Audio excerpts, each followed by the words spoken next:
Hey, it's Vinny, and today I'm coming back at you with another anxiety tip. Today I'm going to talk about a type of cognitive distortion, and basically what that means, it is a dysfunctional way of thinking. And now the technique that I'm going to talk about today is the all or nothing type mindset. And basically it's exactly as it sounds. It's basically thinking in two extremes, from one end of the spectrum to the other.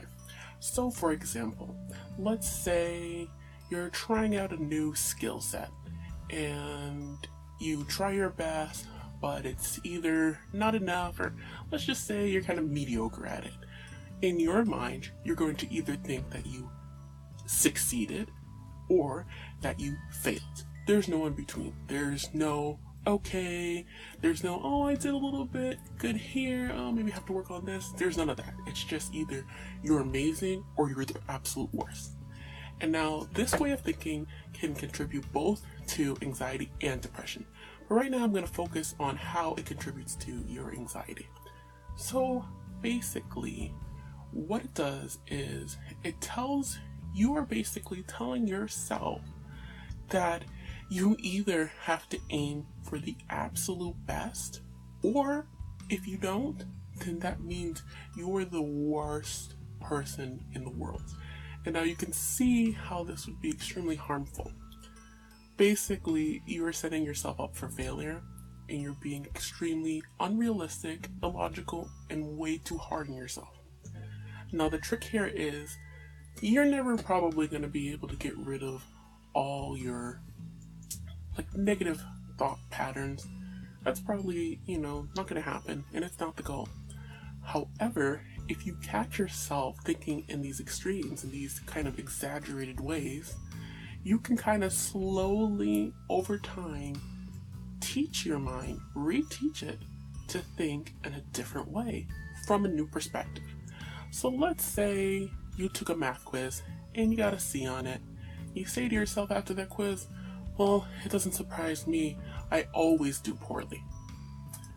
If you're able to catch the word always, you can see that that word is a word of finite.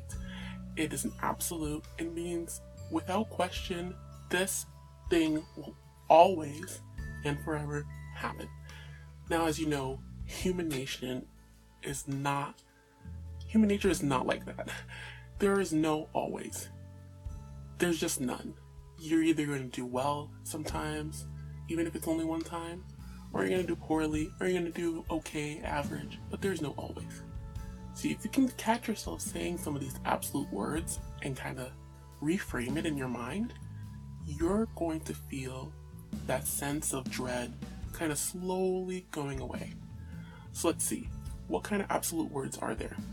There are words like always, never, failed, succeeded, best, worst, things like that. Things that are set in stone. Never is another one. But basically, anytime you find yourself having an absolute thought, remind yourself that that's a lie. That is illogical, because human nature is flawed.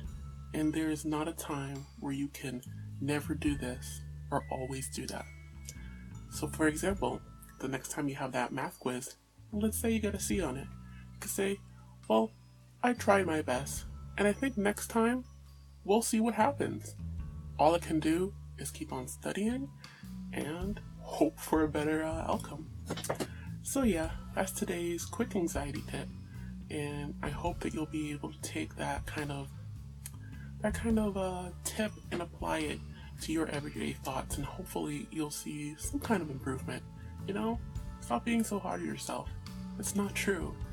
You're not always a failure, because I'm pretty sure if you try to write down a couple times, you'll realize there are plenty of times where you didn't fail.